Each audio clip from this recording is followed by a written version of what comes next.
خمسة خمسة خمسة خمسة. أنا كل يوم بيضيع من عمري 5 ساعات في المواصلات، وبشتغل كل يوم 9 ساعات. المفروض عليا كل يوم إن أنا لازم أقعد مع زوجتي وأقعد مع أولادي، وده برضه حقهم. والمفروض عليا إن أنا كل يوم أروح جيم عشان أهتم بنفسي وأهتم بصحتي، في نفس الوقت أعمل كمان أكل صحي عشان أهتم بصحتي. وبرضه المفروض عليا إن أنا أسأل على أهلي عشان دي صلة رحم. وطبعا لازم أسأل على إخواتي وأبرهم. وطبعا لو في مناسبة، إذا كانت حالة وفاة أو فرح، لازم تحضر. ده أنت كمان ممكن تقابل راجل كبير بيكلم نفسه من كتر المسؤوليات ومن كتر الضغوطات اللي عليه. إحنا كرجالة والله ما قادرين ناخد نفسنا من كتر المتطلبات الحياة اللي موجودة، من ضغط شغل ومسؤوليات ومصاريف وأقساط. إحنا مش عارفين ناخد نفسنا. فرفقا بالرجالة.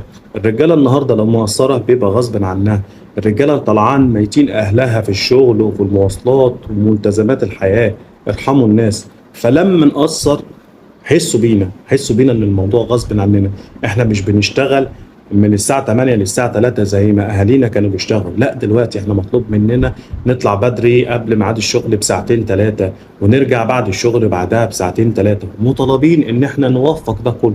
صدقوني والله الموضوع فوق طاقة اي بني ادم.